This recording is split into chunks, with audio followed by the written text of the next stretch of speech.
Okay, this is 10 past 4 local time in the UK, that is BST, British Standard Time. This is a word standard that doesn't exist in the behavior of Boris Johnson, and it doesn't actually exist in the so-called journalistic behavior of Fleet Street, and it doesn't exist anywhere in the court system, the judiciary so-called, and it doesn't exist in the so-called mother of democracy, mother of parliaments, in the House of Commons, let alone in the House of Peers. And it's 16:10 hours GMT. This is coming only on the internet as the KHOODEELAAR television channel on Friday,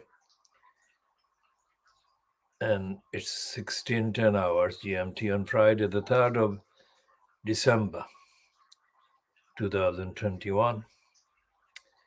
We shall be looking at the absence of standards, as has been exposed again in the failure of the local council concerned in the sick behavior of these two criminals murdered the 6-year-old baby. And what the Daily Mail is saying, why didn't they save Arthur? Our answer to that question is because the likes of the Daily Mail would condemn serious, genuine efforts to save this child from the brutality and the absolute indescribable criminality of these two individuals. And the same heading as the Daily Mail is carried on the front page of the Murdoch, dirty digger, Murdoch scum. Did they learn nothing from Baby P? Well, Baby P was murdered in Haringe Council's area. And we shall talk about the Haringe Council and the murder of the Baby P and the details of the kind of criminality that have since been hidden. Now, what the Daily Times is saying, so this child was tortured. This child was tortured by his torturers.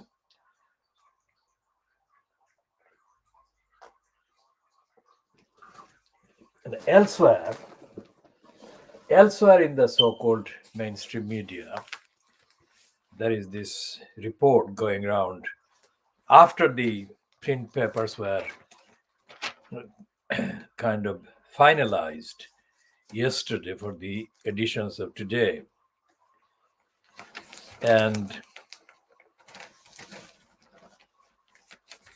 the line is that social services, so-called, were aware of the murderers' conduct and misconduct against this child, this infant, for 3 years.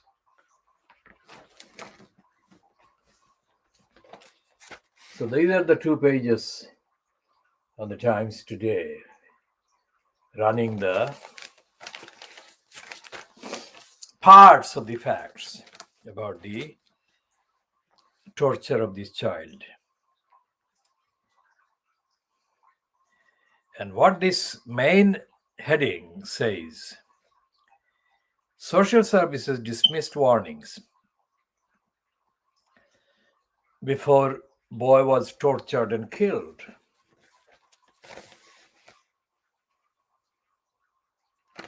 Now let's say that social services are not held to account.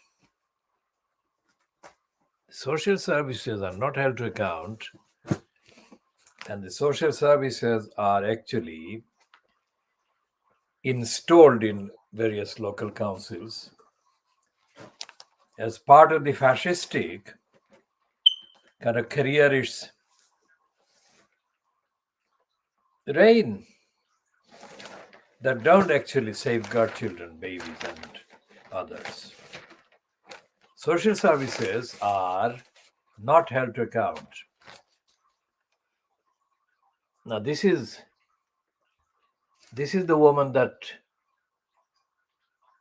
was allowed impunity for her role in allowing the murderers and the torturers. And she was allowed to slip out, and she was allowed to take the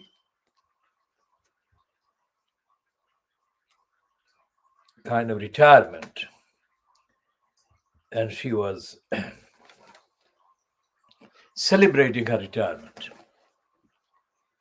So let's read this piece, byline to Andy Dolan and Liz Hull, on page 2 of today's Daily Mail.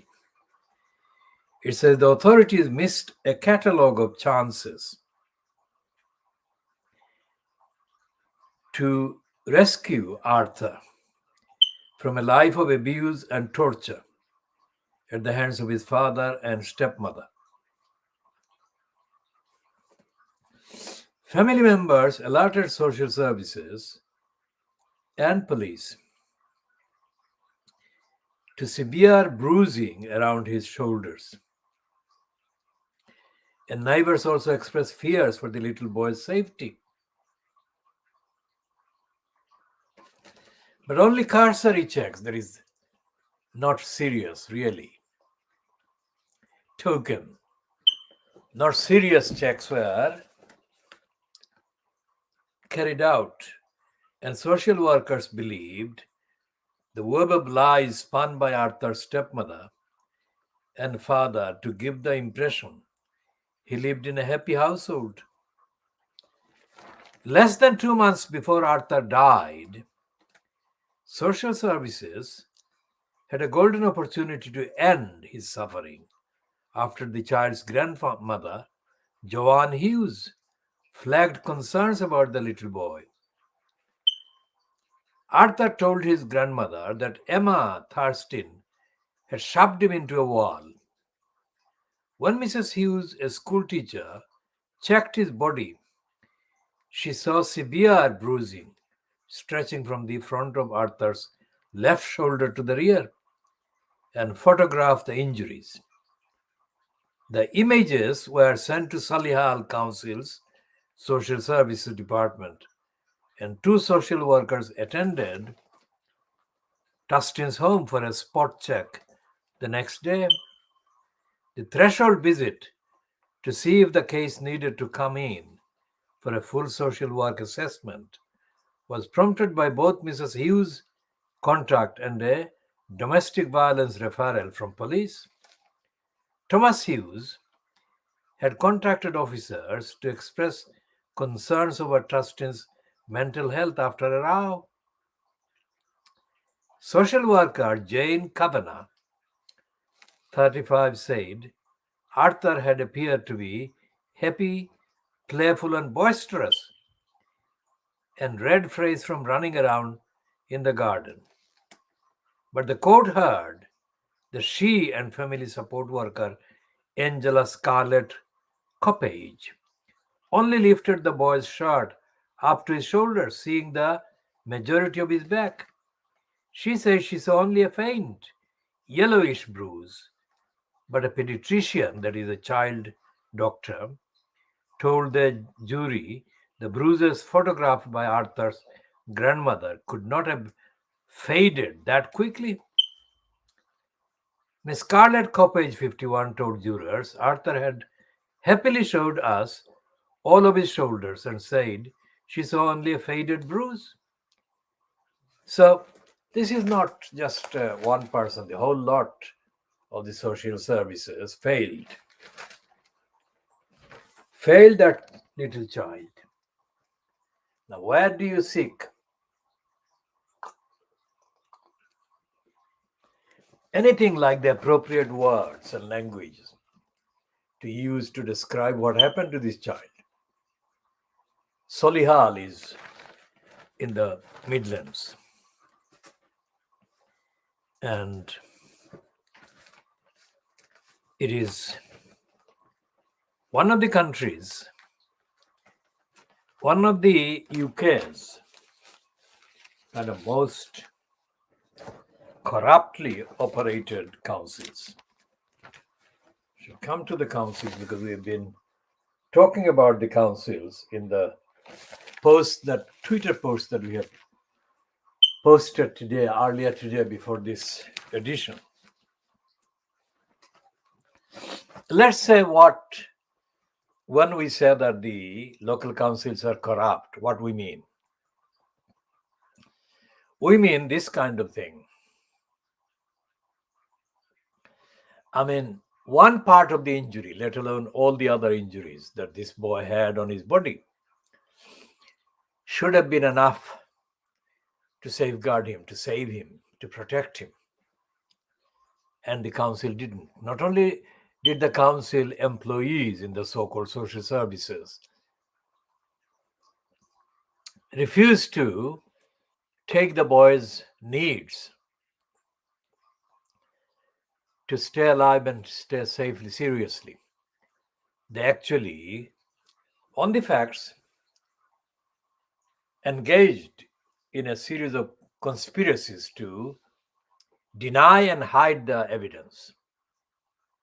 All the existing legislation, the acts of parliament, and common sense warrant that that boy should have been safeguarded right from the beginning when the first alarm and alerts were brought to the attention of Solihull Council or of the police. And the council failed, council neglected, council actually conspired. And what happened with the child called Baby P in Haringey more than 10 years ago was similar, but I mean, the particular details are different, but the boy was murdered. And Haringey Council was condemned correctly. But that is what the headline on the kind of front page of this scum says. Didn't they learn from Baby P? And the reason why the Haringey Council's collusion, complicity in the murder of this boy, Baby P, has not been followed up in any meaningful way to save people, children like this latest one, Arthur, is because in the country, in the Little England, in London and in the rest of England, there is an actively encouraged culture of impunity. The culture of impunity is allowed so-called social workers. They're not social workers. They're anti-social wonkers. And they're not held to account. And the reason why they're not held to account is because the councils operate as gangs and councillors operate as colluders and another gang, another level of gangs and gangsters, as happened and as has been kind of repeatedly brought out about the girls, thousands of girls, mainly white girls, were victims of organized sexual criminality by mainly not exclusively, mainly Pakistani origin criminals. Pakistani origin, but mainly born and brought up in the areas of their perpetrations. So, despite the fact that all these girls were mutilated, brutalized, traumatized, sexually exploited, raped, tortured, and blackmailed, and whatever, the Labour Party, which has got significant presence in terms of political careers, occupying positions in most of those countries, that is, councils, Yorkshire, Midlands, the Labour Party is not anywhere near fit for purpose. And the Labour Party MPs, the Labour Party councillors, the Labour Party gangsters in the Labour Party kind of party or kind of membership are complicit in the violence against these children and have been. And there is no evidence that most of the perpetrators in Barnsley, Rochdale, and other areas nearby that have been operating criminal violations of mainly white girls, that these criminals have been taken anywhere near where they should be in terms of accountability. And the MPs have got away, and the Labour Party has got away. What does it mean about the other parties? Well, they are completely absent. The Labour Party, the Conservative Party, the Green Party, the Lib Dems make no impact whatsoever to change, well, to drop the murderous culture that has been allowed to operate.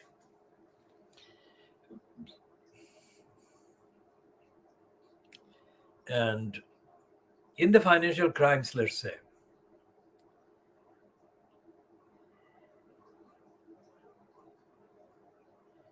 there is a heading about the tech giants. So the headline is the one that I'm focusing on, the heading.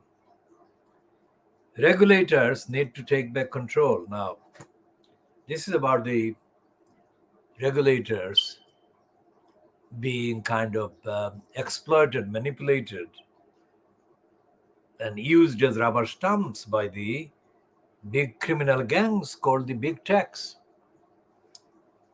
So when, about a month ago, Boris Johnson boasted that this country, that is the UK or Britain or Little England, was nearly as corrupt as people were saying.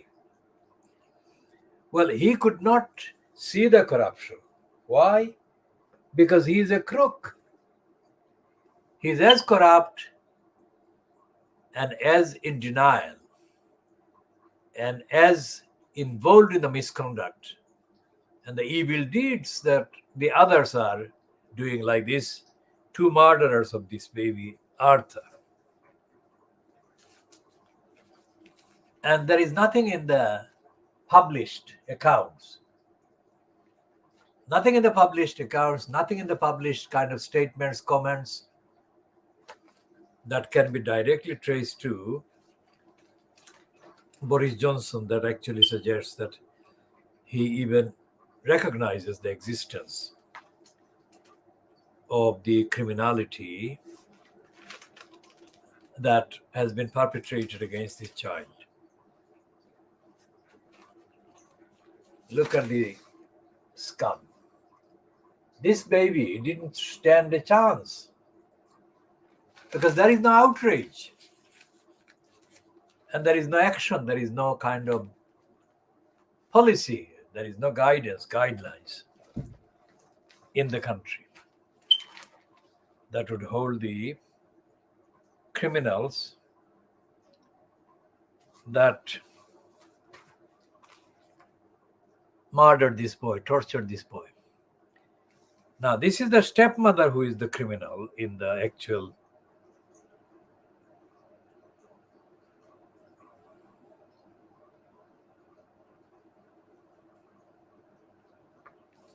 So this is a evil Emma Tustin.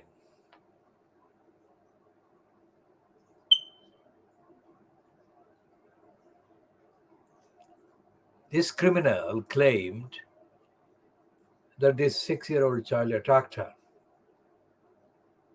and battered her two other kids and smashed up the family home. She also claimed slightly built Arthur pushed her down a set of stairs and threatened to have his real mom kill her. In another clip released by the CPS, Tustin was asked by a police officer outside her home to explain what had happened to Arthur, who had been rushed to hospital. Tustin showed no emotion as she claimed the youngster had injured himself. She said Arthur threw himself all over the floor, banged his head off the radiator. All I have heard is a crack. He was headbutting the floor on all fours.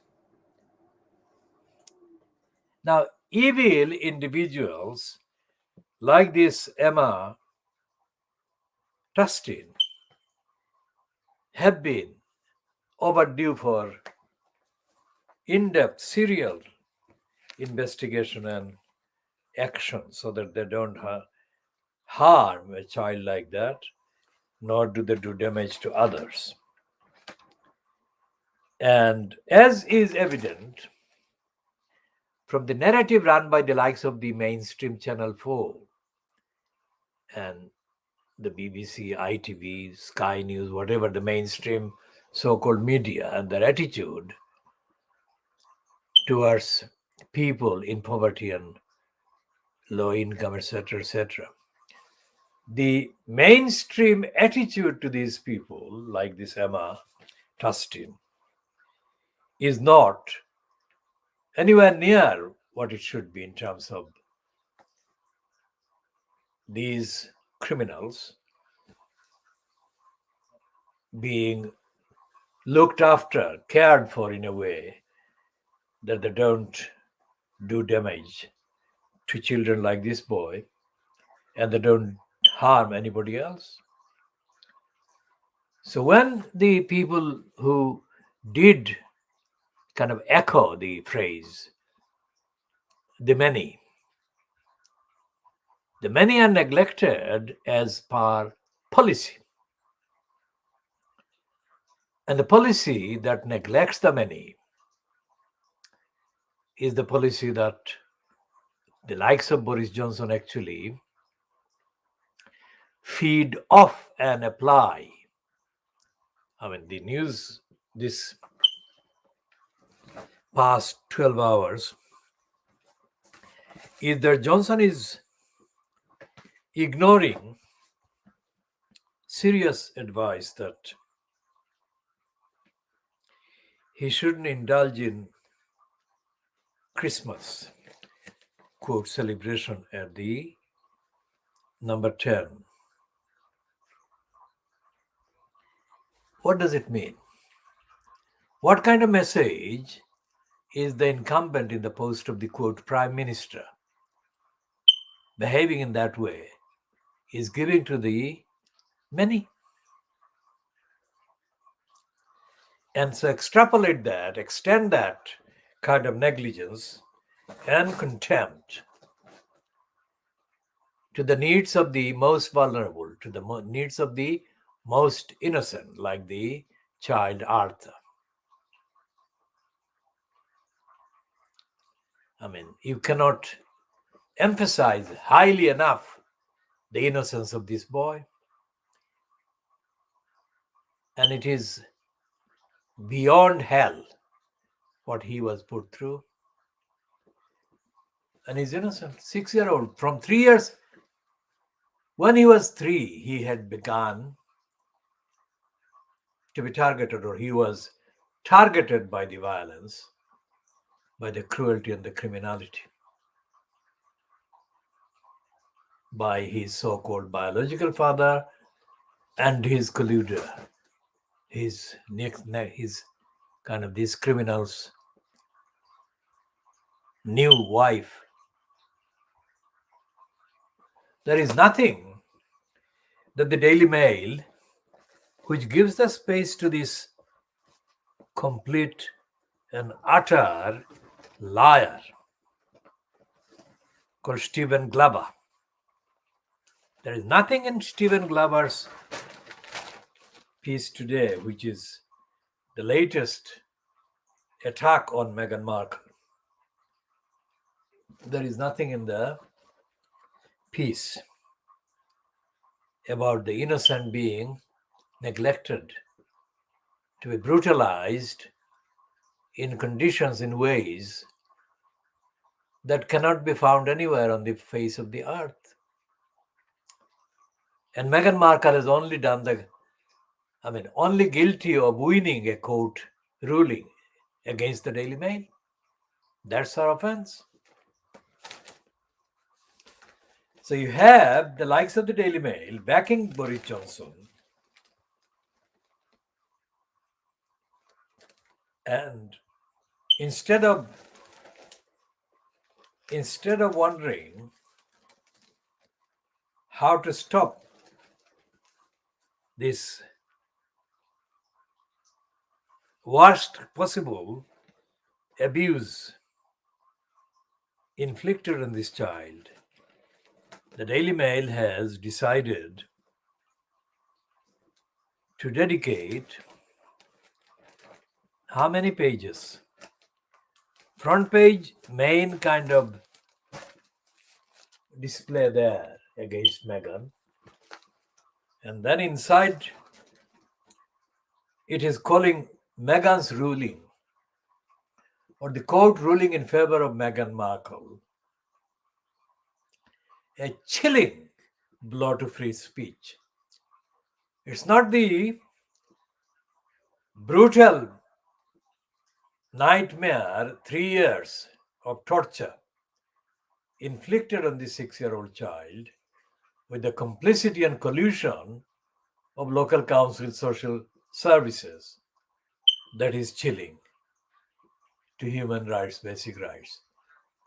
But the procedural kind of verdict given by a court in the UK in favor of Meghan Markle and against the Daily Mail's invasion of our privacy, that the Daily Mail is calling chilling blow to free speech. This is a chilling distortion, chilling lies, and chilling twisting of ordinary meanings of ordinary words. This is what the Daily Mail does. The Daily Mail called the father of Ed Miliband a traitor to Britain. Father of Ed Miliband was a traitor to Britain, despite the fact that Ralph Miliband was a Jewish migrant, and he was a rigorous student of society and had contributed rigorously to the analysis of how to make society better. It's the same Daily Mail. And the Daily Mail, as quote edited by Paul Dacre. So they never actually find enough space, or any space really, to devote this kind of space to the lives of children like Arthur. And they have the audacity to say, why didn't they save Arthur? Of course they didn't save Arthur because the likes of the Daily Mail never, ever condemn real cruelty by local councils and social services. And what the Daily Mail actually has done, this is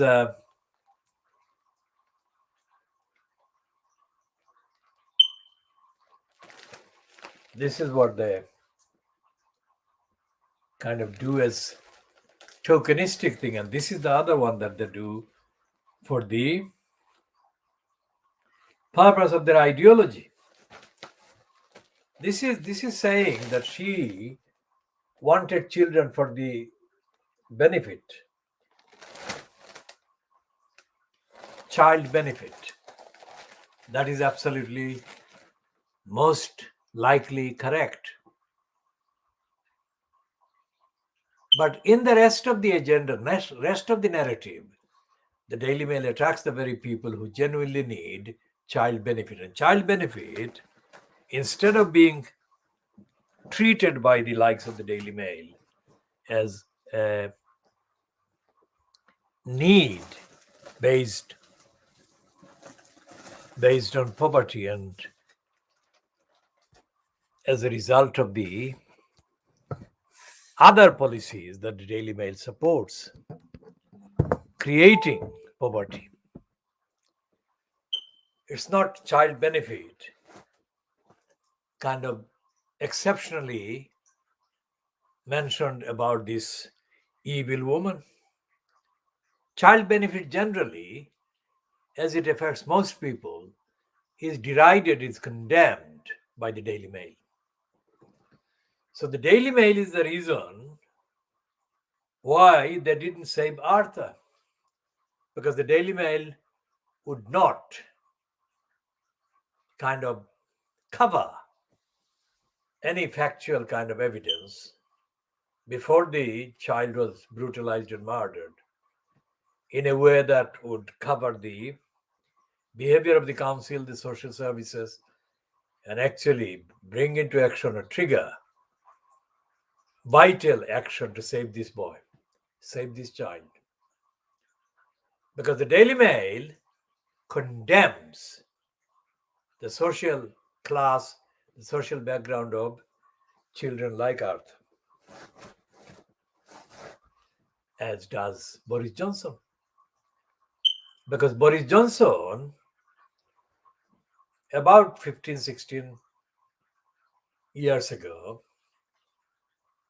17 years ago, was sacked. Boris Johnson was sacked by then Conservative Party leader Michael Howard, because Boris Johnson had actually lied to Howard about two things. One was the sexual relationships she had by exploiting Petronella Wyatt, who lost two children because of Johnson, or because of her relationship with Johnson, sexual relationship with Johnson. And Johnson had condemned the people of Liverpool.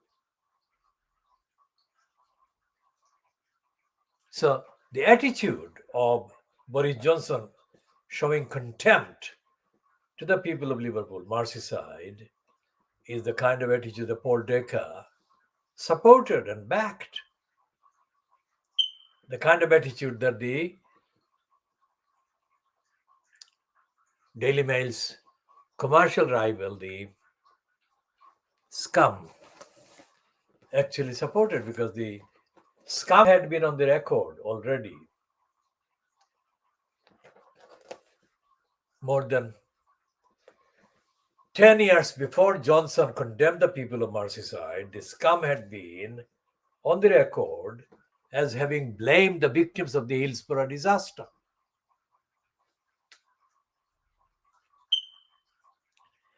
And in this country, in the Little England,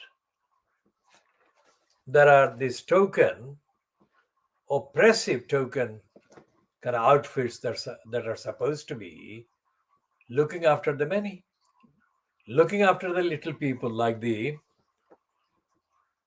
various charities, registered charities, big ones, and the likes of the Charity Commission, like Ofcom, like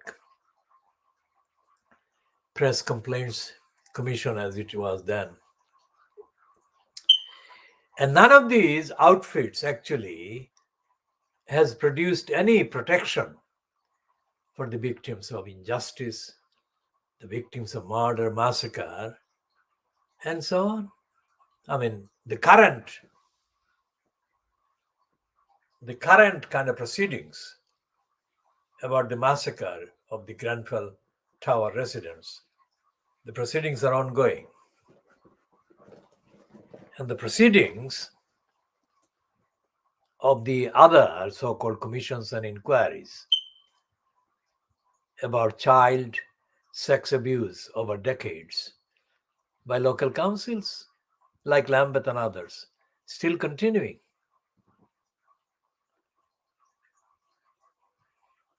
So the culture in this country that allows impunity from responsible government responsibility by the likes of Boris Johnson is a crime creating, crime backing culture. Crime and criminality against the poorest, the lowest income groups, and the most vulnerable, the most innocent likes of the child Arthur. When the baby P murder details were published, reluctantly published, Haringa Council was in denial.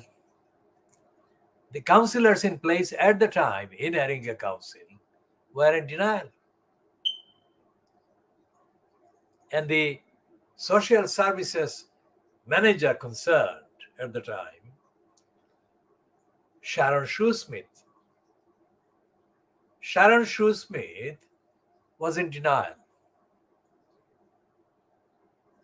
To such an aggravated point of denial that the schools minister in post at the time, known as Ed Balls, on the evidence, was forced to sack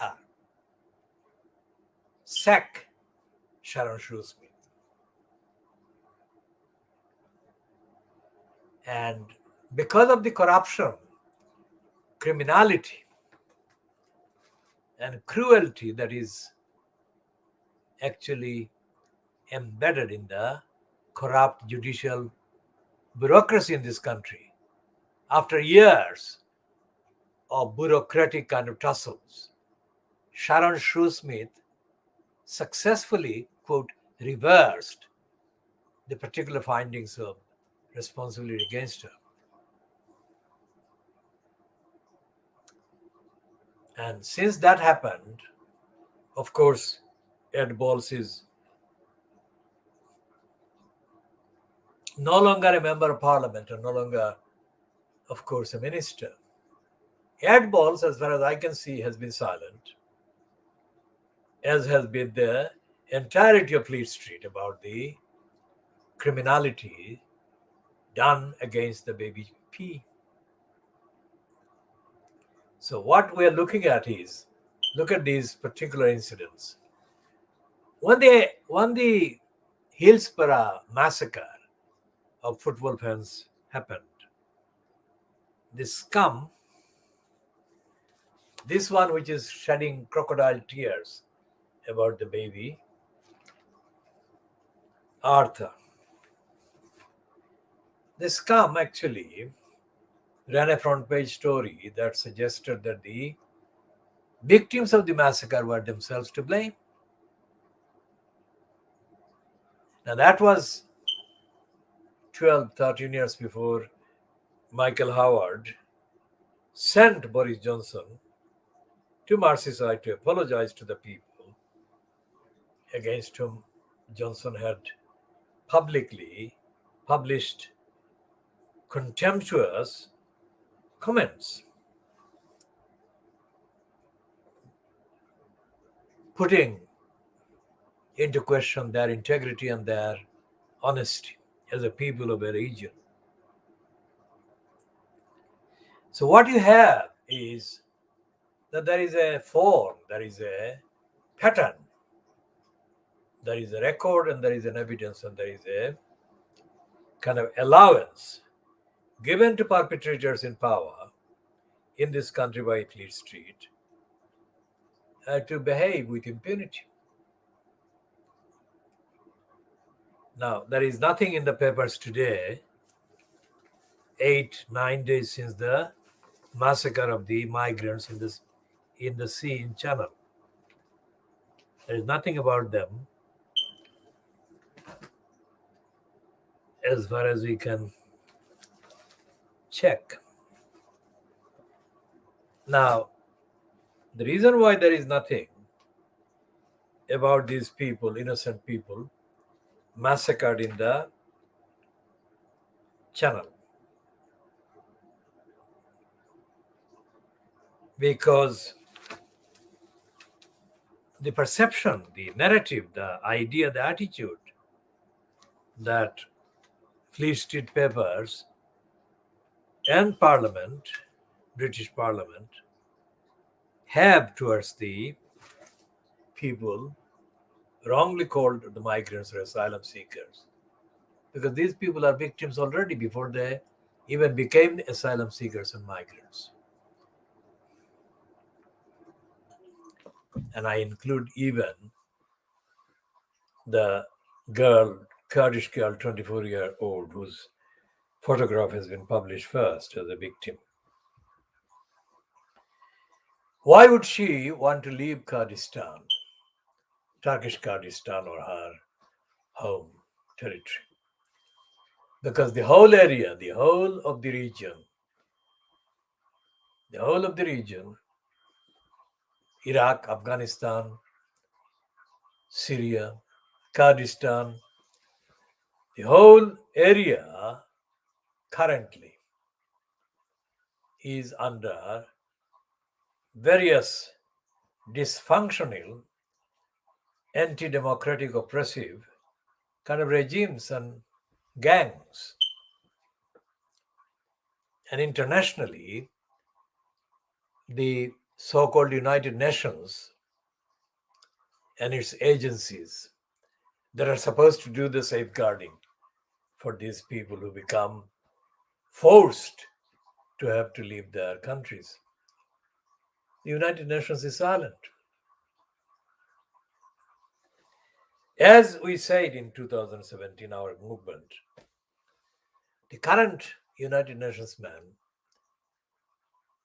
whom I have renamed as Antonio Gutless, his name is Gutless, but I call him Gutless. Morally gutless, ethically gutless, and gutless when it comes to upholding the human rights of the people most in need of human rights protection and support. Gutless has been colluding with the deniers of the rights of the Rohingya people, massacred and genocided by the Burmese. And Gutless has actually congratulated the notorious human rights violator,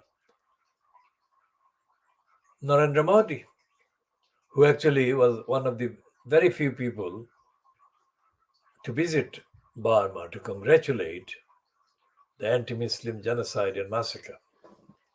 Why did Narendra Modi go to Burma and congratulate? Because what has been happening in various parts of Indian state policies against the very small number of refugees, Rohingya refugees, is the evidence that the motive for Narendra Modi visiting India, Burma, was the same: to harass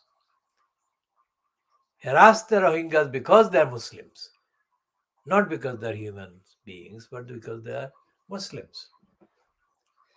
And Anthony Gutless has failed to follow up the massacre and the genocide of the Rohingyas. Now what? 5 years. And in the last 9 days, since the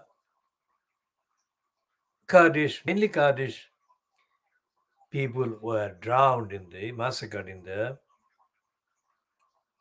channel, Gutless has been completely silent. All kinds of diversionary kind of banalities have been published as usual on the various websites and various social accounts, sites operated by the United Nations agencies. But no emergency, no urgency, no seriousness for justice for the victims of that massacre in last week, Wednesday last week, which is 9 days ago. How can that be compared? How can the United Nations silence about the massacre of the people trying to cross the channel? How does it compare with any similar kind of massacre of innocent people? It doesn't compare at all, because there is no event, there is no massacre of people in any part of Europe, Western Europe, or any part of the world, except the Muslims of Burma or in Burma, and except the Muslims attacked by Burma. Gutless would be up all night, if you like, making posts and comments, shedding tears for the victims. If the victims were not Muslim, that is it. Because all these Kurdish people are Muslims. Now compare the kind of sobbing and expression of humanitarian concern for a victim of reported atrocities by Muslims. Take the example of Malala Yousafzai from Pakistan. I mean, she is one person and she is entitled to protection and support, everything that she got. Support. But where is the support for this 24-year-old girl who is pictured as being among the massacred on her way to meet her fiancé or husband? Who are the people responsible for the massacre in the channel? Are the government officials? Are the government agency employees? Are the government policymakers? Are the secret service kind of contacts that were active but have not been identified or published, who wanted these people to be drowned? Because even the limited amount of information that has been reluctantly published by the Fleet Street media is, including the Guardian, which typically racistly and anti-Muslim way underplayed the heading to an item about the fact that the victims of the massacre actually tried to contact officials in France and in Britain and were ignored. What other massacre of that description or comparable description can be found anywhere that have been treated with such total silence by the authorities, by the government? When they were massacred, when they were drowned, when they were neglected, when they were denied universally needed humanitarian help, they were treated as having no human rights. They were treated as having no rights at all to life. Now, human rights is part of the universal kind of package, if you like, human rights, part of the universal package that became kind of unanimously acknowledged with the foundation of the United Nations organization.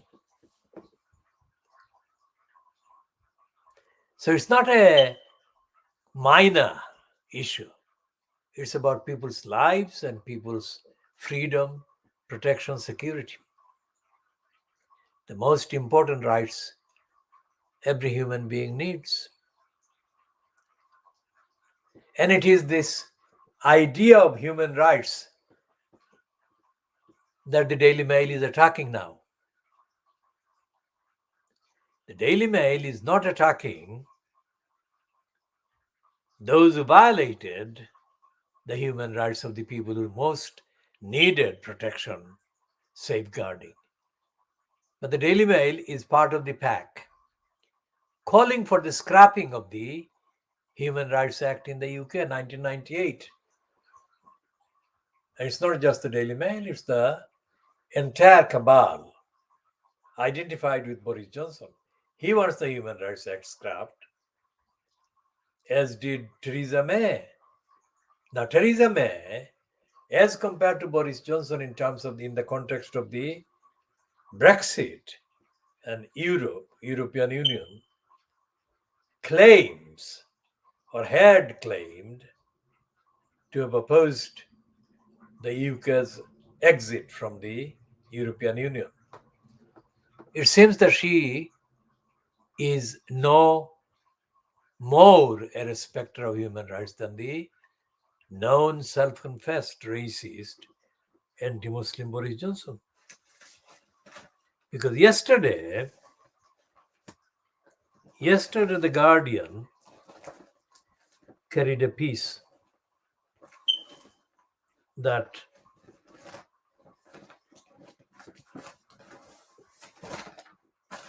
had this one. This is the picture of Theresa May when she was pictured during her time as the UK's Interior Minister.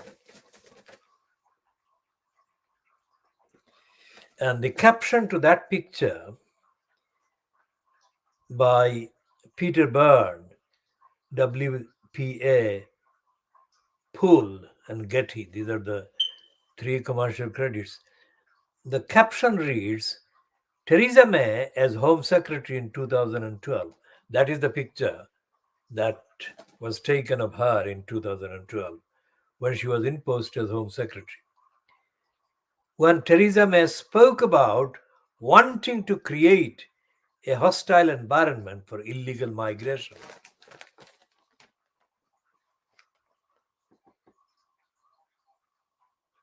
Now, she talked about it. Now, that is what the Guardian is saying. Now, they're not saying that she actually took any official action to bring into operation the hostile environment.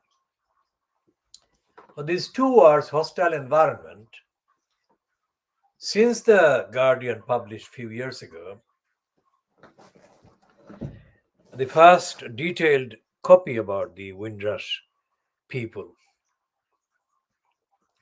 those two words have become the kind of signature words, signature phrase about the Conservatives, and in particular about Theresa May as Home Secretary, creating the hostile environment against people who were the least deserving of such hostility. Now, in this piece by the same person, Emilia Gentleman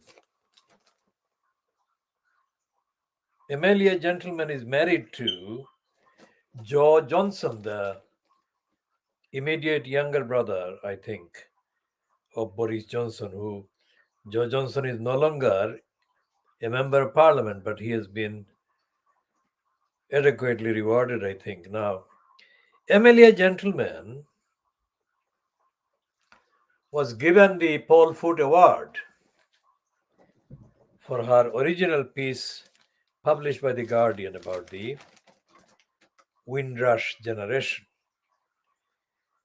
So, in the Fleet Street kind of context, Amelia Gentleman is kind of referred to as the person who broke the Windrush story.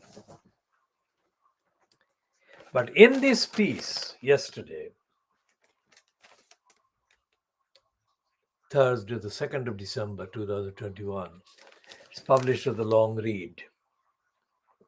You can read it as long as you like, but Amelia Gentleman is not telling the truth there either, despite the fact that she is an award-winning journalist about this story, about this subject of Windrush, because there is not one single mention in that piece of racism.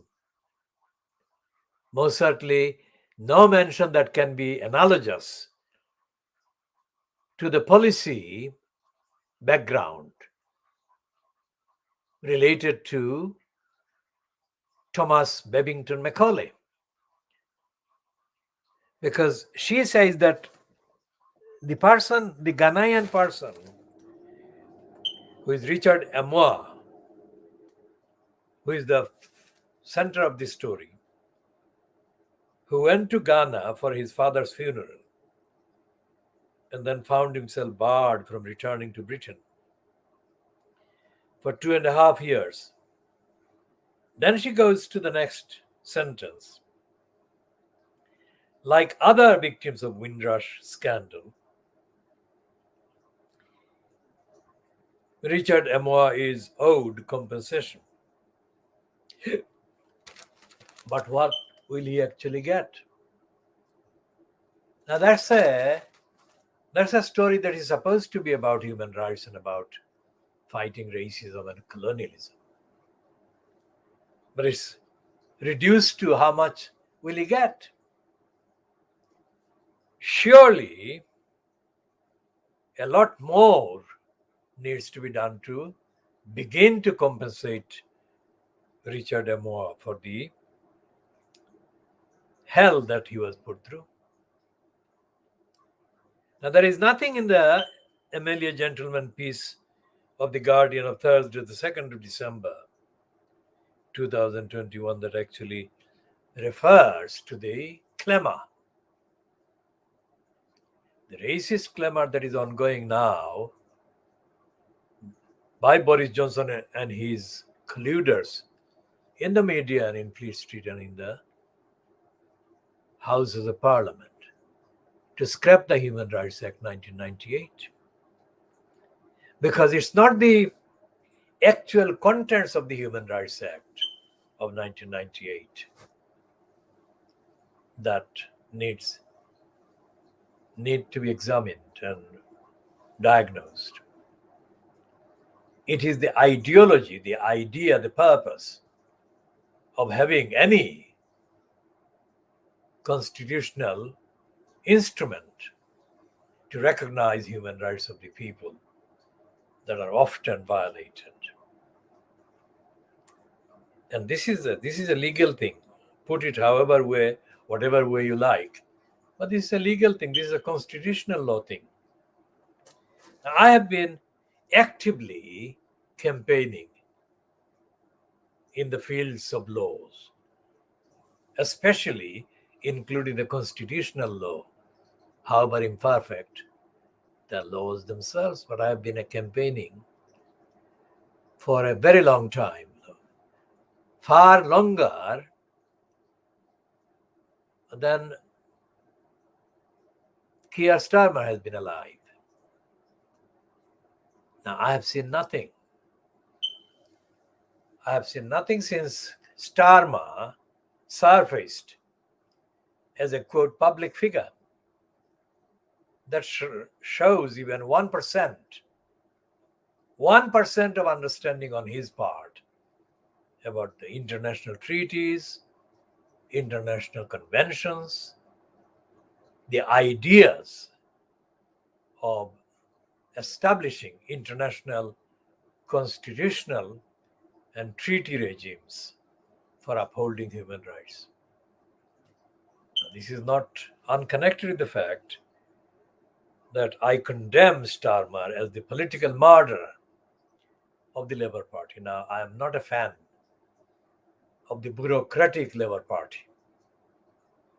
but I'm a fan of the constitutional framework, the idea of constitutional framework that allows the possibility of a party or parties to exist, to argue and fight and campaign for values, including human rights. So when the conservatives of all shades and distortions and nastiness join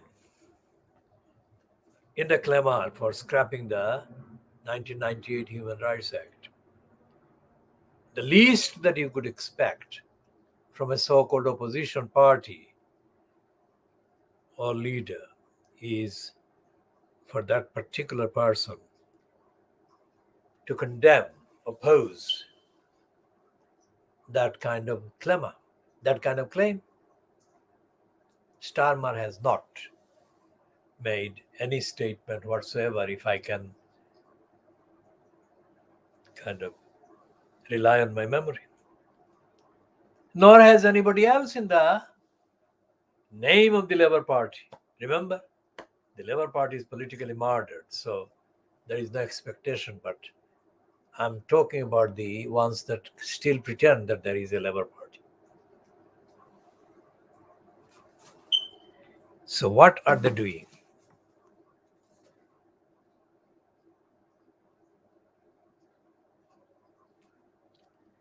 The people who are in career posts in the name of the Labour Party in the House of Commons and elsewhere are politically dead. Politically dead, not physically dead, but politically dead, not careeristically dead. So if you extrapolate, if you extend the same deadly silence and corruption on the part of the Labour Party MPs in the House of Commons and apply the same criteria to see what the councils like Solihull Council are doing or have been doing, whatever the political kind of color of the Solihull Council, you will find that whatever the number of the kind of councillors on Solihull Council who still claim their benefits and their allowances in the name of the Labour Party or as Labour Party councillors, whether they're in control of the council or not, is secondary. You will find that they're dead, politically dead. And there is no outcry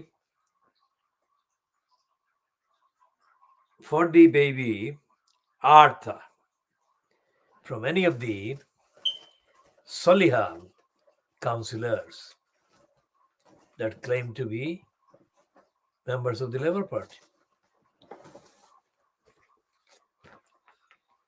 And this is the front page of the print edition of the Guardian on Friday today. And it has got the same picture almost of the victim of this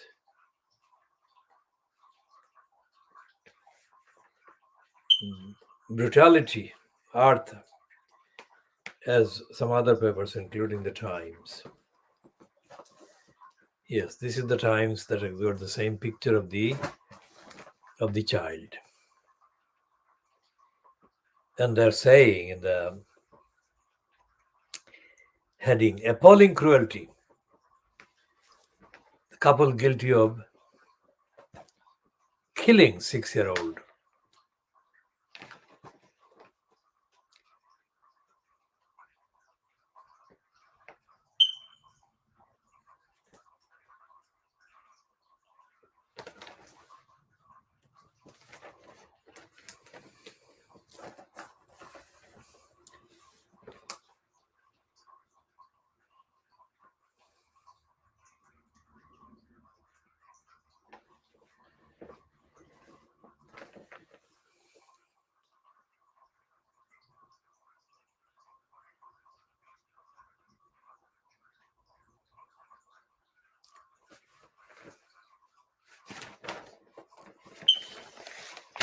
This is the piece spread on 2 pages in The Guardian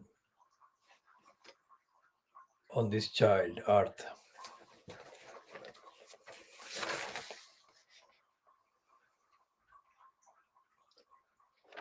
No human being should be allowed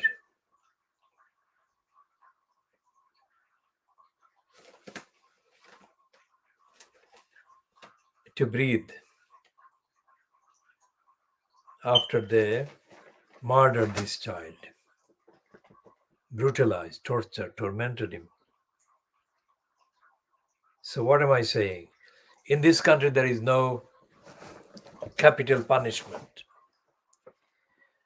What I'm saying is that these people should not be allowed to breathe a single breath without feeling, without feeling the pain they inflicted on that child. I don't know what can be done, but these 2 persons deserve that in the least. This child, as any child, deserved the best. And he was given the worst every single minute.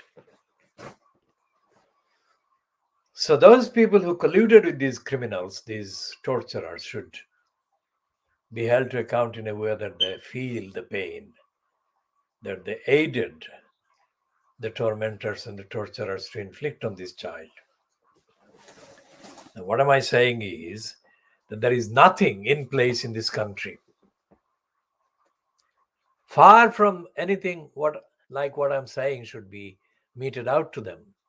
There is not even in principle the idea that his murderers, his killers, his torturers, and their colluders deserve to be held to account in any way that will compensate,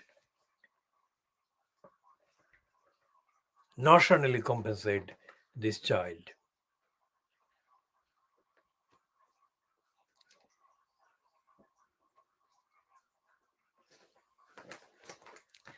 And the reason why there is nothing in place is because there is no political party or movement in this country that exists to protect the likes of this child and to hold to account his and their kind of torturers, murderers, killers. And I include all the ideological groupings, including the so-called socialist wonkers. They are not fit for purpose. So there is a wasteland of immorality. There is a wasteland of criminality. There is a wasteland of cruelty occupied by all the known political parties and groups and groupings that are engaged in colluding with the torture and violence and violation of children at every level. Children are being, and children have been being, sexually abused in this country. And there is no party, there is no group, there is no media, there is no platform that actually keeps the wider demography, the people, aware of what is going on. It may not be in the news, but things are going wrong everywhere without those facts being covered in media. So the possibility that this is going on can be kept alive and active, but even that is not kept alive and active. So when we say that we are doing the world exclusive diagnosis of Fleet Street, that absence is the kind of thing that we are talking about. As I said about Stephen Glover in the Daily Mail, Stephen Glover, what is it called? The word is jobbing, isn't it? He is a jobbing kind of liar. He said there is a chilling blow to Free Street because the Court of Appeal actually decided. Court of Appeal yesterday decided to reject the Daily Mail's appeal against the previous ruling against the Daily Mail that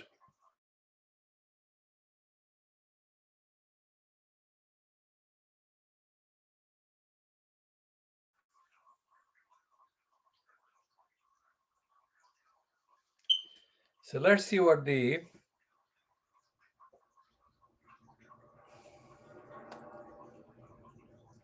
ruling, if it is accessible, yesterday's ruling against the Daily Mail.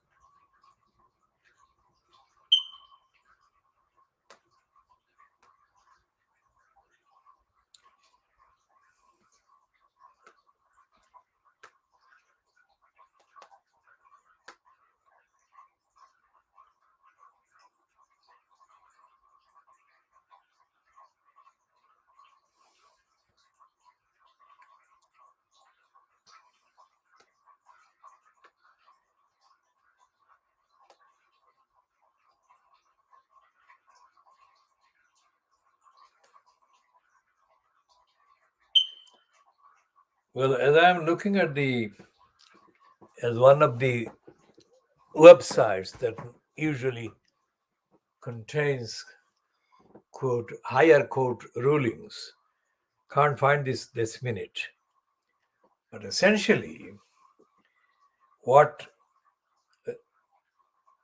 Stephen Glover is saying and the Daily Mail is saying is nothing to do with free speech at all. And there is no moral basis for racism whatsoever. There is a kind of crafty exchange, or there is a series of exchanges of crafty kind of things between the lawyers acting for Meghan Markle and the lawyers acting for the Daily Mail. The lawyers acting for Meghan Markle have been denounced by the Private Lie in the latest edition. Private Lie is calling them kind of routine opportunists, etc. But the truth is that the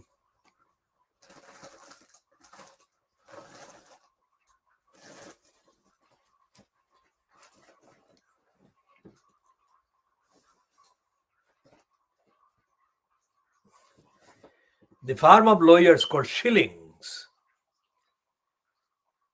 is no better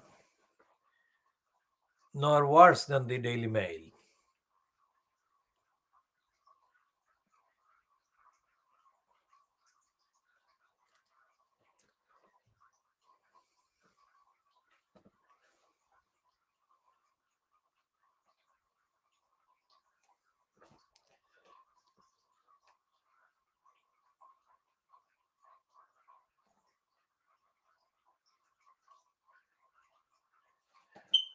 Now we shall come to that again in a minute. This FT Wealth supplement with the financial crimes today, Friday the 3rd of December, has got a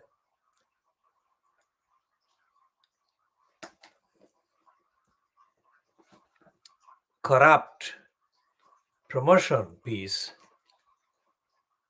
for the Indian business. Pandemic has raised the profile of the country's pharma companies. And this is written by the corrupt woman called Amy Kazmin, who is based in Delhi. Amy Kazmin doesn't tell the truth about India. She's there to do the kind of service for the Indian business, the Indian government. I'm not talking about the billions of Indians that she fails to recognize and tells the lies against.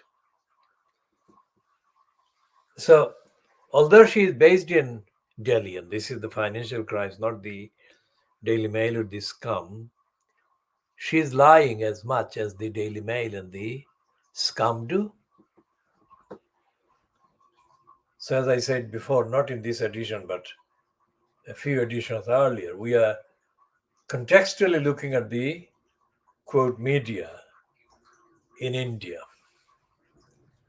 And the media role in India is as corrupt, if not more corrupt, than the media role played by Fleet Street and others, including regionals like the Yorkshire Post and the Scotsman in Edinburgh. The Scotsman in Edinburgh, based in Edinburgh, does not serve the SNP administration. The Scotsman in Edinburgh is engaged in serving the interests of those who oppose the SNP and the Scottish people. Now, let's see what Stephen Glover is doing.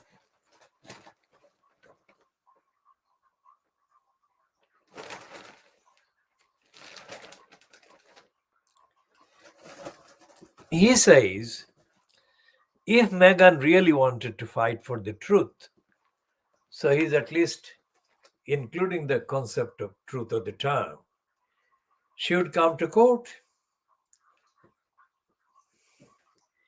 And in a land of liberty, judges who are not awed by royalty and cherish a free press, would allow a trial. Now, what a lie. It is the same paper, the Daily Mail, that condemned judges in the higher courts as enemies of the people. When did it do that? Let's look at if we can find the evidence.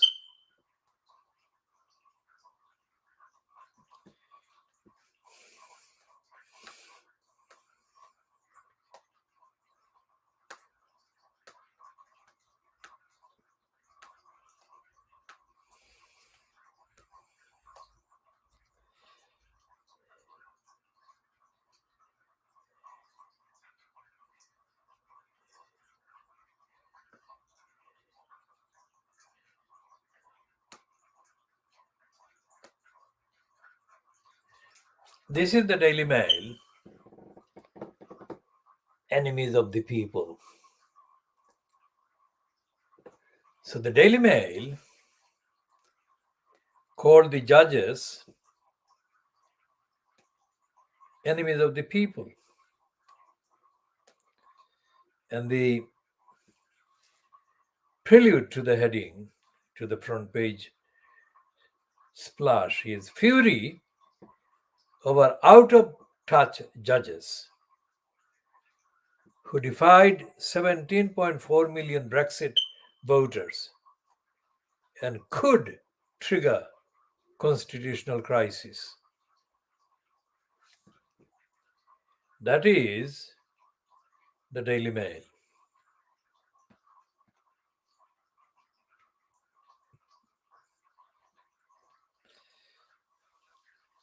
On the 4th of November 2016, this is just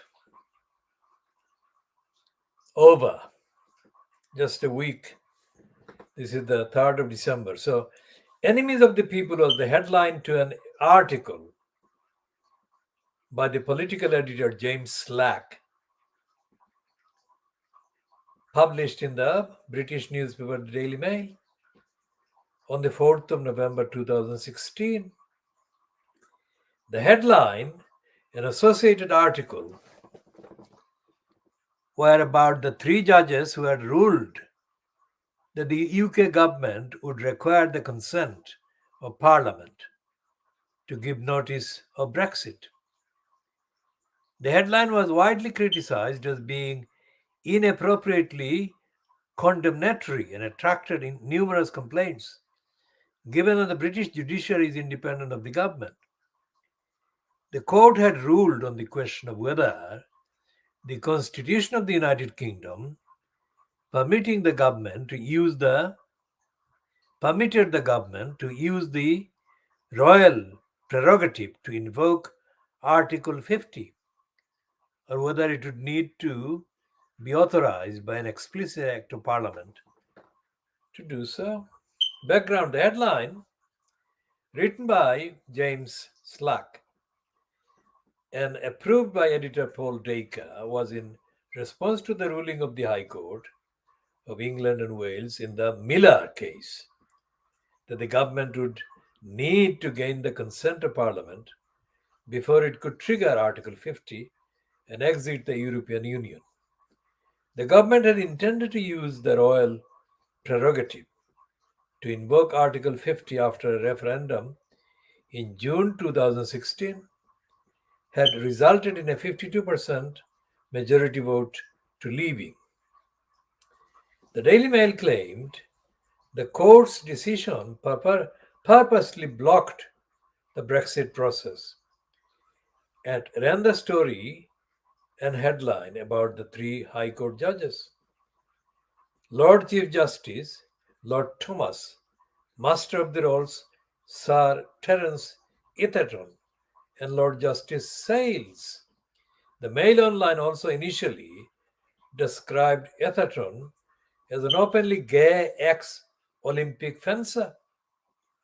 But this was changed after criticism on social media.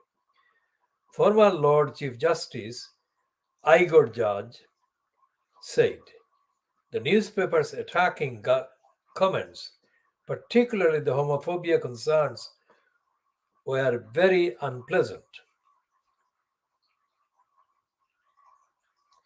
And the Independent Press Standards Organization received over 1,000 complaints about the piece, claiming it violated numerous codes of conduct, including inaccuracy, harassment, and discrimination. A Business Insider report strongly criticized the Daily Mail story as being distorted and could be construed as an attempt to harm the reputation and the safety of the judges. In November 2016, the Bishop of Leeds, Nick Baines, said the public should be very alarmed over the Daily Mail piece. Lord Neuberger spoke out about the press criticism of judges in an interview broadcast by the BBC in February 2017. In response to the criticism of the High Court ruling by newspapers, including the Daily Mail, the Secretary of State for Justice, Liz Truss, issued a three-line statement defending the independence and impartiality of the judiciary, more than a day after being asked by the Bar Council to comment. The chairwoman of the Bar Council, Chantal Amy Doris QC, said that Truss should have clearly defended the judiciary and condemned the attacks made by the Daily Mail and similar stories in the newspapers Daily Express and The Sun. Truss's brief response was seen as inadequate. Former Conservative Minister Anna Soubry said that Truss has a duty to condemn the vilification, including a homophobic attack of our judiciary, etc., etc. Now, This is not just a few pieces, there are literally hundreds of comments condemning the Daily Mail, attacking the judges. Why am I reading this? Because the lying Daily Mail has got the temerity today, the 3rd of December 2021, to claim that this is a land of liberty and judges are not awed by royalty and cherish a free press would allow a trial. Now, this is completely the opposite of what the Daily Mail said about the judges in November 2016. And this liar, Stephen Glover, is a professional jobbing liar. This liar was involved, I think, in the short-lived The Sunday newspaper that folded after a few weeks. The Sunday Correspondent, I think. I shall check on his entry. Let's see which one he belonged to.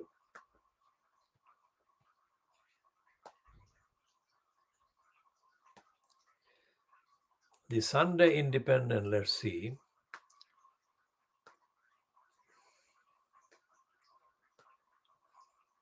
Was he connected with that one?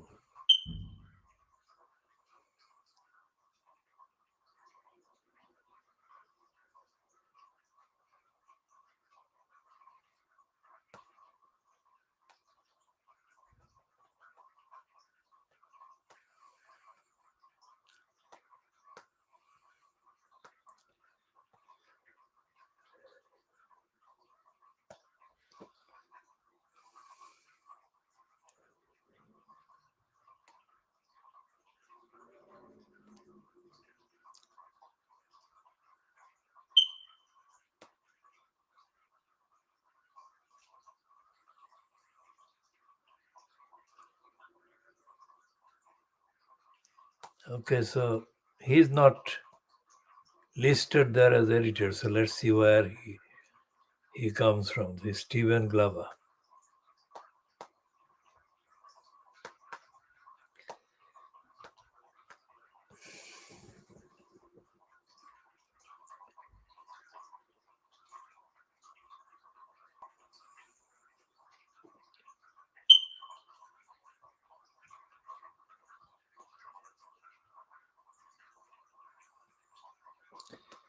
Because he is described in the entry by Wikipedia as a columnist.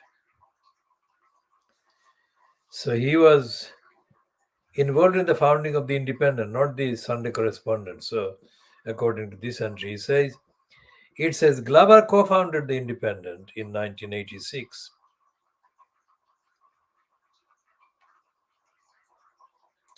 With Andreas, whose name I call Whiteman Shit. Andreas Whiteman Shit and Matthew Simmons. Now, Whiteman Shit and Matthew Simmons are not currently appearing with any kind of named column, but Stephen Glover is the one who has been persisting in the Daily Mail.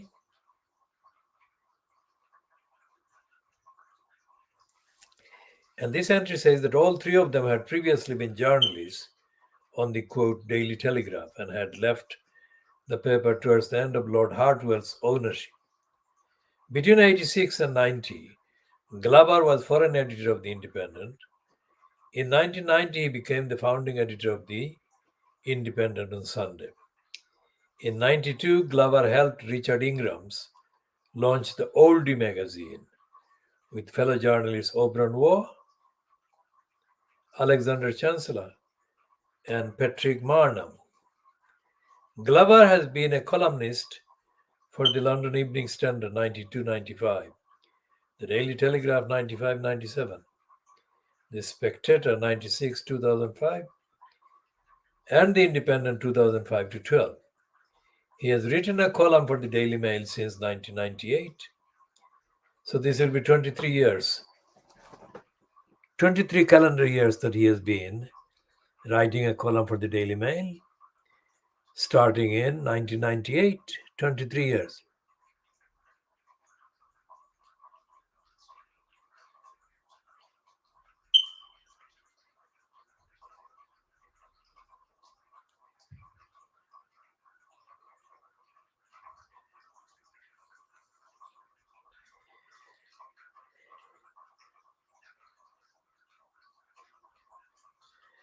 So Glover, we shall talk about his kind of second jobs later, but this is the one that I want to concentrate on today.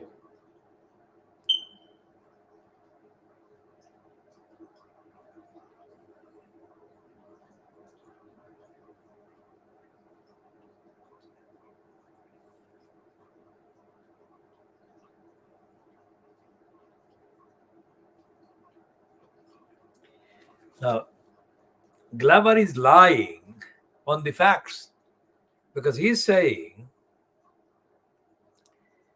that most people can probably see that in their crusade against the press, Meghan and Harry are largely self-serving.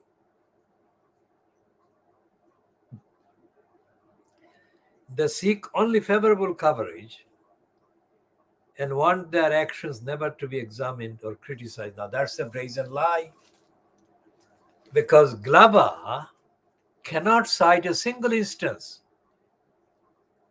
of the Daily Mail criticizing Wills or Kate Middleton.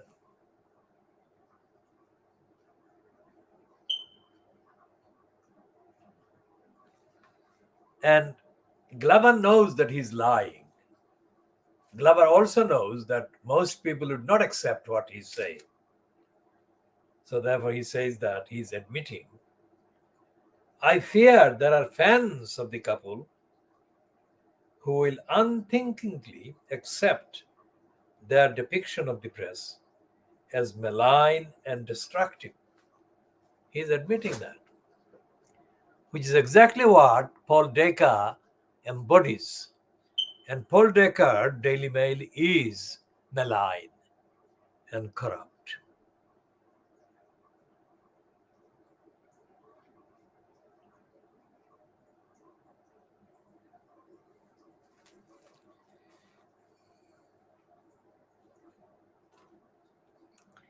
And there is nothing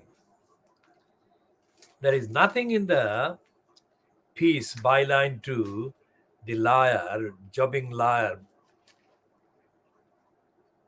Stephen Glover, that substantiates this assertion. The judges are not owed by royalty. Owed, A-W-E-D. Because judges are. There is nothing in the proceedings of the corrupt courts that actually condemn the excesses and the corruption criminality of royalty whatsoever. And it is that attitude of subservience to the monarchy by the corrupt judges that has been intentionally abused so far to shield the alleged rapist and pedophile Andrew, despite the fact that overwhelming evidence coming out of the various court process in the USA show that the British judiciary is being subservient to the whims of Brenda.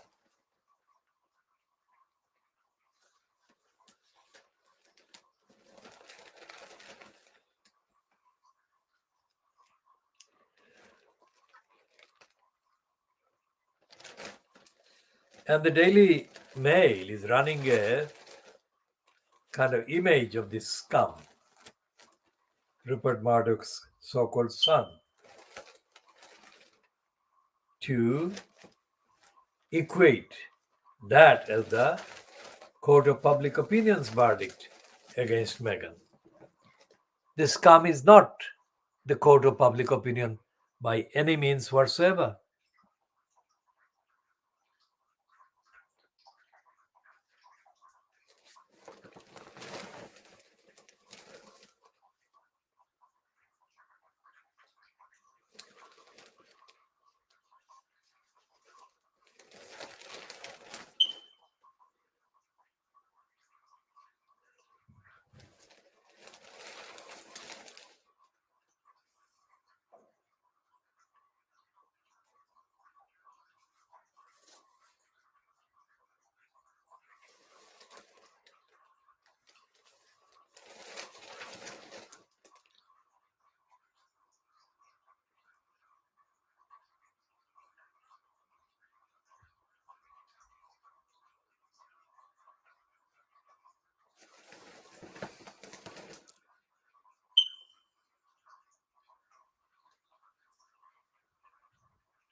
And the racist conservative scum, who is also described here as Sir Desmond Swain, is being reported on page 16 of today's Daily Mail as claiming that voters have a right to elect racist MPs. Think about that. That is not a fantasy, that is actually real. The Daily Mail, which appeased Nazis in the 1930s, is now saying that the voters in Britain have a right to elect racist MPs. There is no denial of the fact that they are in collusion with the racists in this country.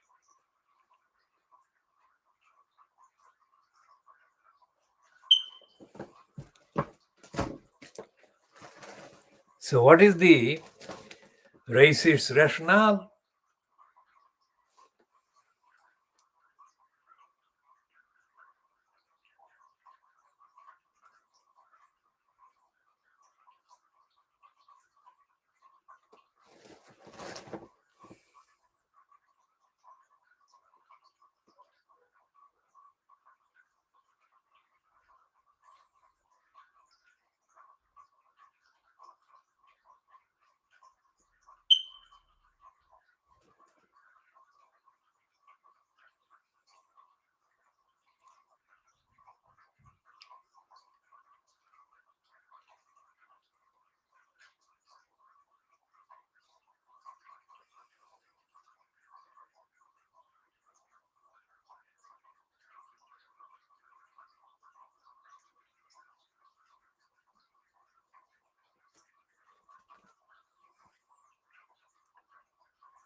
Now, what is happening in America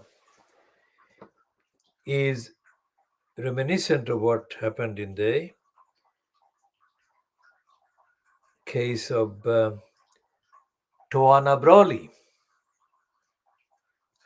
Now, Tawana Brawley was an African origin black person, young black woman, who claimed that she had been raped by a gang of racists.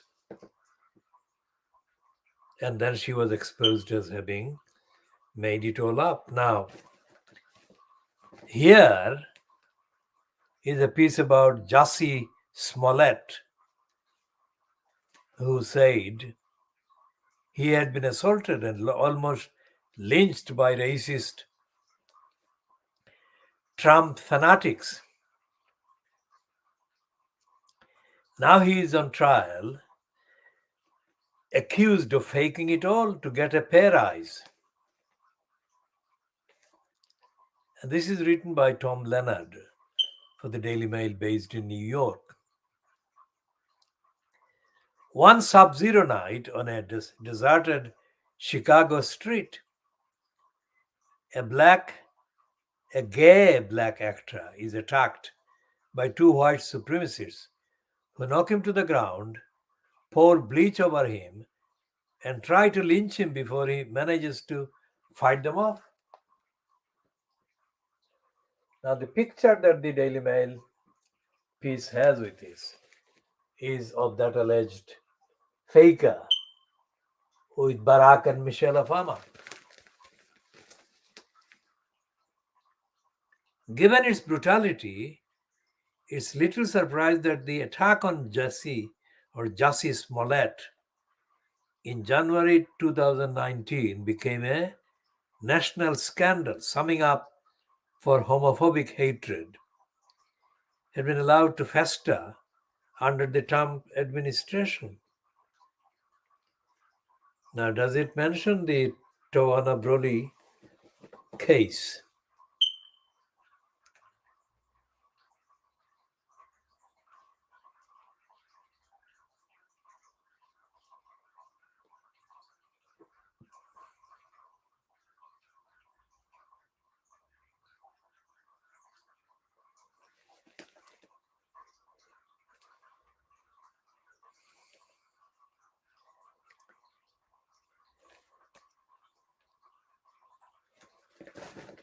Let's see what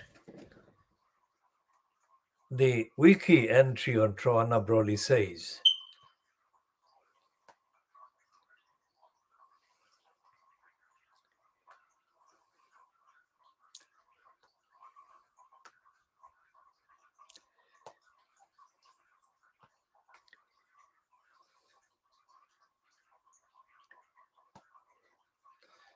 So this is Tawana Broly, shown as born December 15, 1971, as a black woman who falsely accused four white men of raping her in November 1987. Broly was found in a trash bag after having been missing for 4 days from her home in Wappingers Falls, New York. She had racial slurs written on her body and was covered in indescribable. That one is indescribable. On November 28th, 1987, Tawana Broly, who had been missing for 4 days from her home in Wappingers Falls, New York, was found seemingly unconscious, etc., etc. And what happened as a result, I'm not going to read the whole entry. It happened in the 1980s. And as a result of that, a black man appeared for the first time as a publicly recognizable advocate for black rights, Al Sharpton. Now, Sharpton has since moved along many of the race-related events in the USA. But Sharpton has not really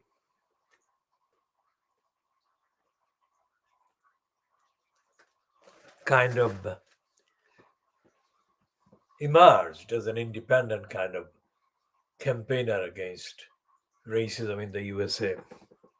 Now we shall leave Tawana Broly and the latest alleged victim of white racism by looking at this Amal Rajan. Now, Amal Rajan is an Indian origin kind of person born in this country, and he is currently in the BBC. And as far as the Daily Mail is concerned, Amal Rajan is a liar. Now, long before the Daily Mail identified Amal Rajan as a liar, we had diagnosed Amal Rajan as a serial liar and a crook. And we did that long before Rajan showed any sign that he was plotting to get installed in the BBC.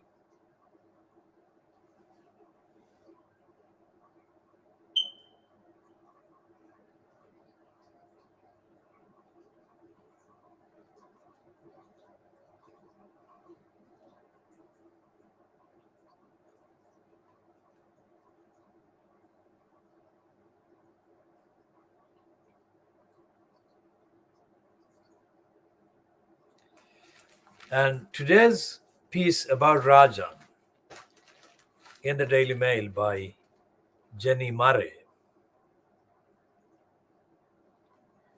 includes a highlighted piece that Rajan called Prince Philip a racist buffoon. Anyone who uses the word buffoon about anything contradicts themselves. That is to say, Amal Rajan, if he called Prince Philip a racist buffoon, is a buffoon himself. Nobody seriously opposing, or nobody being seriously opposed to racism would call a racist a buffoon. Why? Because racism is not a joke, and buffoon is a joke.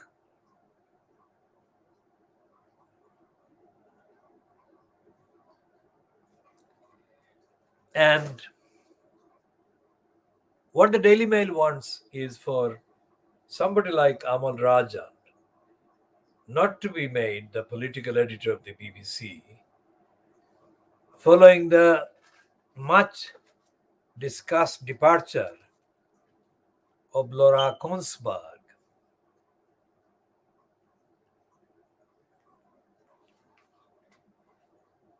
So,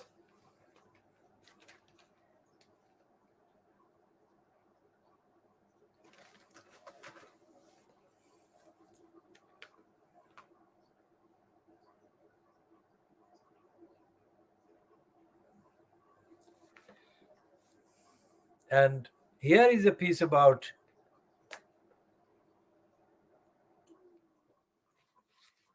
a former employee of Oxfam, and the name is unusual, Corinne Endo, who has got a job with the United Nations now. And this piece is headed Oxfam's glowing job reference for accused worker.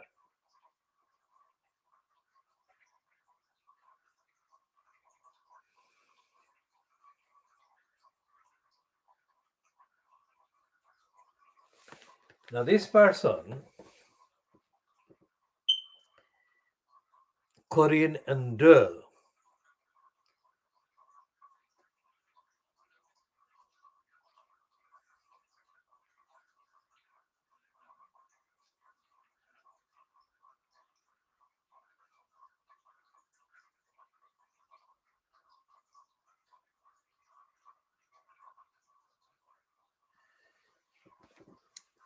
this says a senior Oxfam aid worker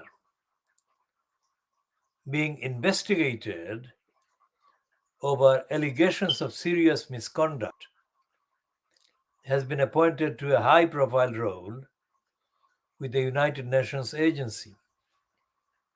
And it says Oxfam provided Corinne Endo then country director in the Democratic Republic of Congo, with a glowing reference when she applied to work for the United Nations Population Fund, despite her being at the center of an active inquiry.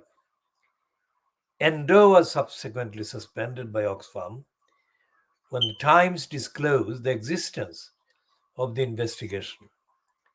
Her suspension became public knowledge in June 2021, but the United Nations agency allowed her to take up her post in August as its country representative in Guinea.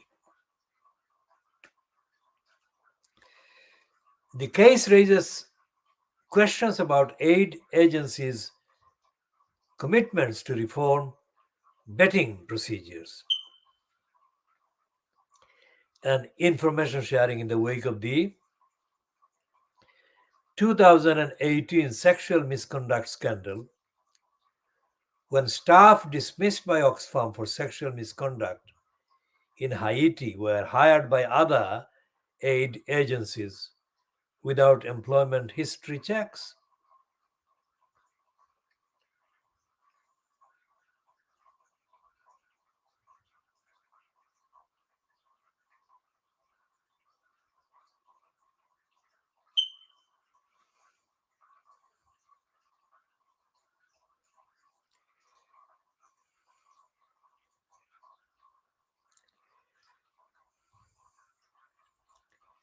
So what this piece about Corinne and Doe refers to actually is the corruption in the United Nations organization.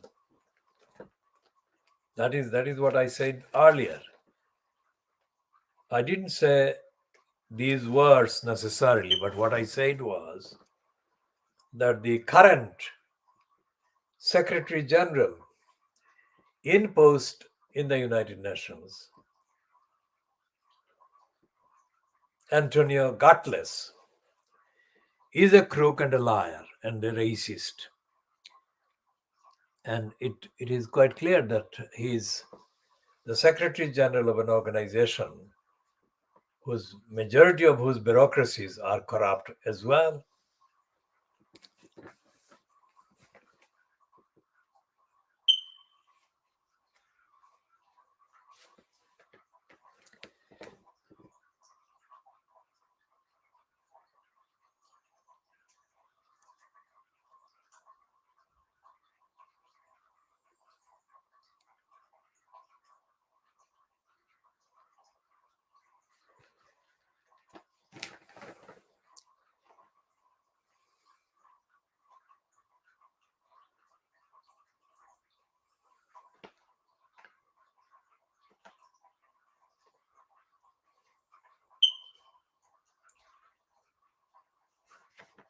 So there is nothing in the Times letters about the massacre of the people in the channel.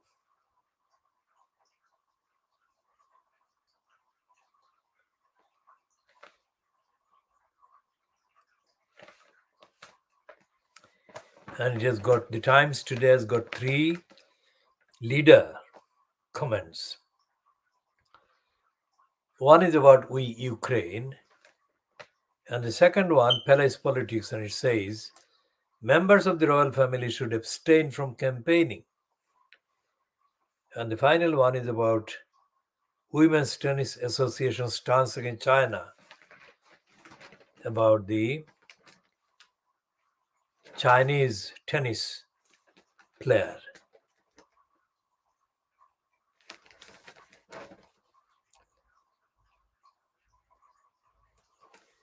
And there is a piece in the Times on page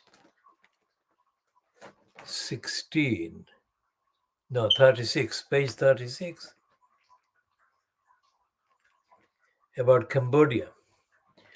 And it says, longest serving Asian leader lines up elder son as successor. Now, this is not news at all. I cannot think of a single Asian country that is free from corruption, political corruption whatsoever. Absolutely. Nepotism and corruption rule Asian countries.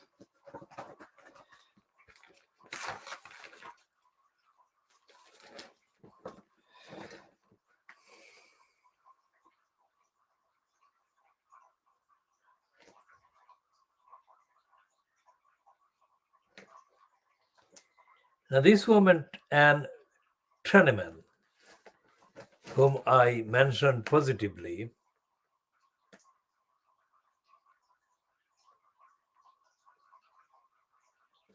has got a piece today as a notebook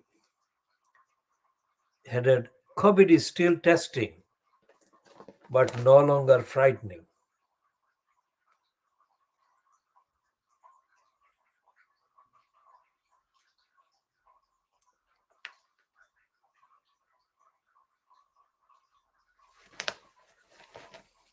And the Peter Brooks cartoon today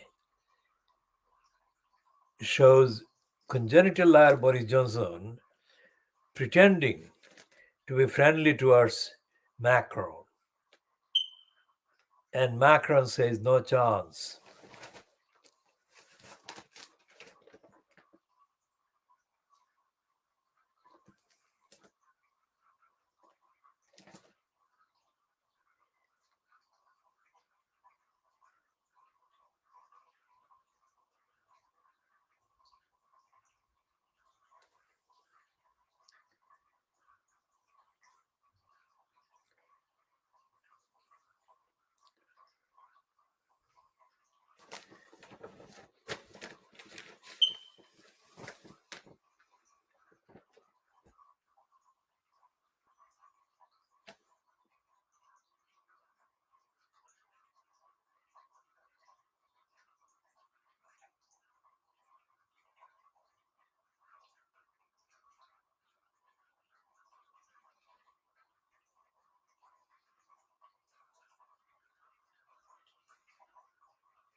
Now, there is a letter called Sanctity of Life by the Bishop of Chichester. Before reading it, let's see what it is about, and it's not worth reading.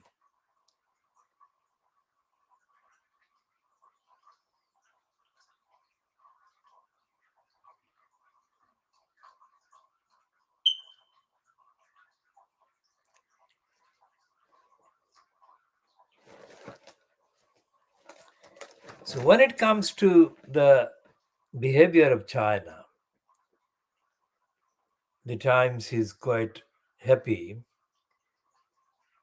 to recognize human rights. But when it comes to Boris Johnson's regime, allowing the massacre of these people, innocent people, the Times is on another planet.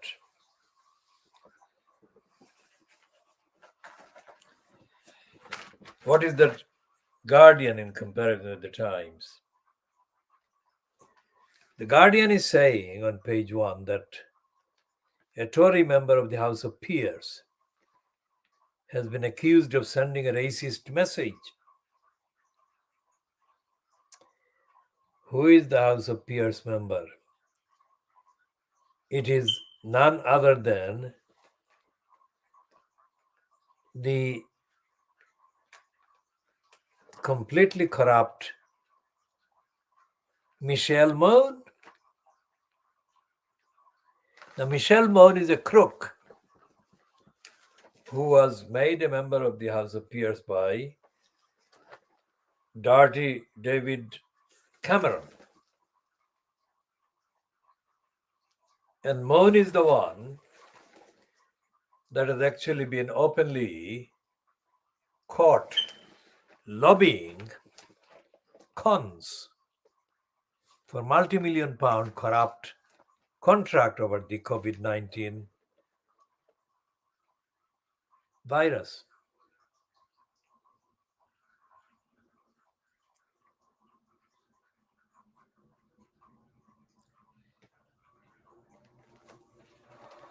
And the piece has got, this piece is about the corrupt behavior of Lewis Hamilton, who has flown on his F1 car a logo of the Grenfell insulation farm.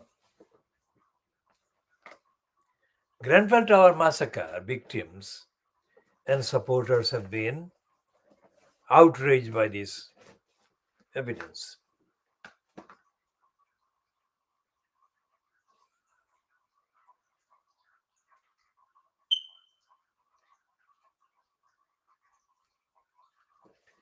And the Guardian's treatment of the item about Meghan Markle winning the action that Mail and Sunday tried to overturn the High Court victory against the Mail and Sunday. So what they're saying is that Meghan calls for press overhaul as the Mail and Sunday loses its appeal. We shall go to that in a minute.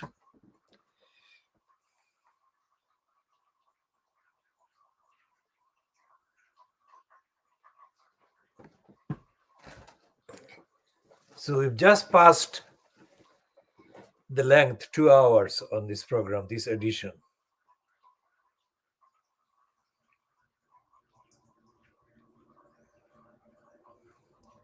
Well, anyone who says or uses the word precedent setting, precedent is in the legal kind of context. The spelling is precedent in Precedent. Precedent dash setting. Anyone who uses that form of a spelling of a is exposed to being condemned as being false. Either it's a precedent or it's not. There is no such thing as precedent setting.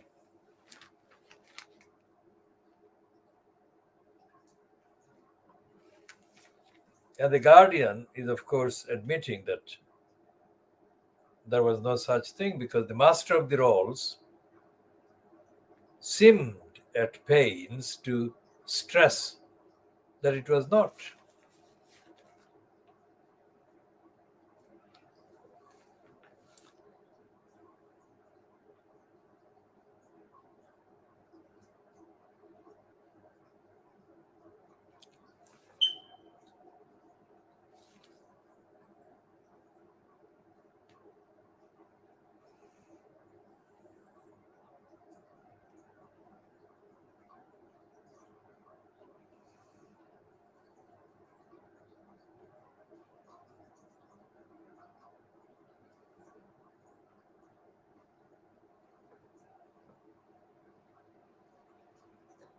And the Guardian piece is wondering if the Daily Mail group will file an appeal against the ruling yesterday or accept that the boundaries of British privacy law have tightened.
And there is a Guardian cartoon exposing Boris Johnson.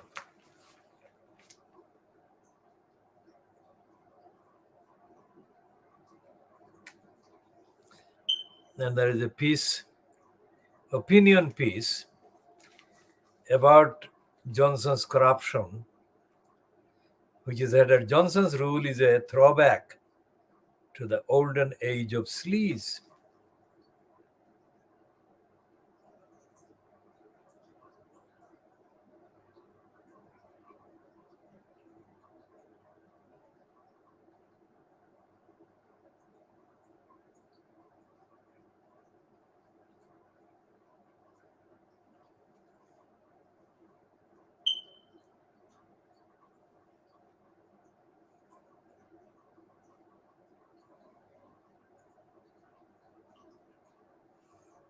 This piece by Andy Beckett says that the Johnson government may end in disgrace, but Britain's insiders will keep prospering. And that's based on the fact that Starmer's reshuffle is banal and stupid and lacks real rigor. But this is typical Guardian. It kind of tinkers and it tickles.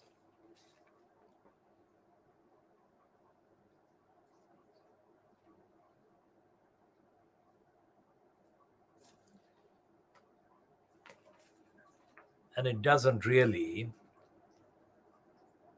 expose the crooks and criminalities.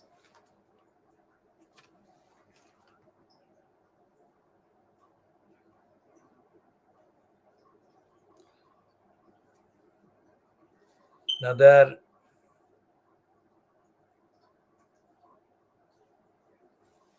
is the piece on the front page, of course, about Starmer facing the cuts from the Unite trade union. And this is the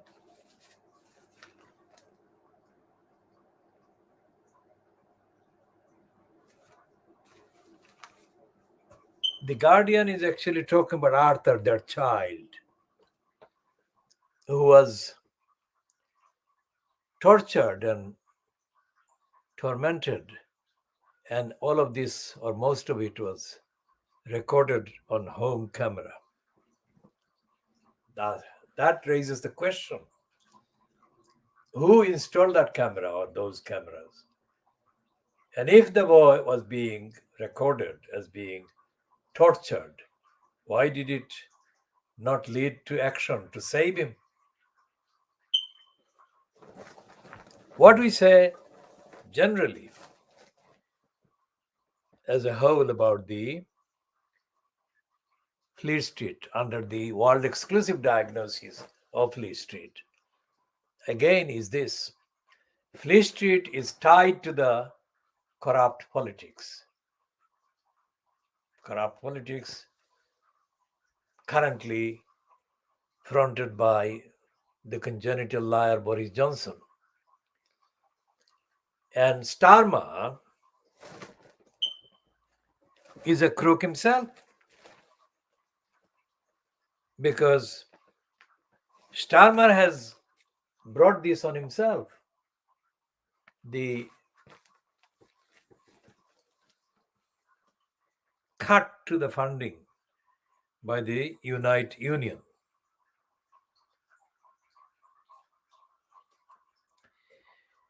Labour's biggest funder, Unite, will cut political donations to the party and divert the money to different union campaigns. Its new General Secretary, Sharon Graham, has warned. Now, that is only a matter of time that it would happen. But the point is that this cut itself is not honest. It is itself corrupt. And so the diagnosis of Fleet Street is as a corrupt set of publications, which are extensions of couriers of and rubber stampers of the political corruption that is the current government, and the political corruption colluders, which is the House of Commons, and the political corruption essentially, which is the courts of law. Because if shillings were not involved, or a firm like Shillings, if they had not been involved in, quote, representing Meghan Markle and Harry, it is not necessarily likely that the ruling would go the way it did yesterday. That is to say, that the behavior of the courts and the judges absolutely corrupt and dependent on money. The money that David Neuberger had actually focused on in July 2017, when he was reported as having told an Australian group of lawyers that Brexit would bring lots and lots of goodies for London courts. What Neuberger was saying, in effect, was what Napoleon Bonaparte had said about the English nation of shopkeepers. Only that Neuberger had degenerated a few centuries later from the evidence level that Napoleon Bonaparte had observed. And Neuberger was not showing any moral kind of sensitivity at all. He was quite openly happy to pose as a pimp and a prostitute.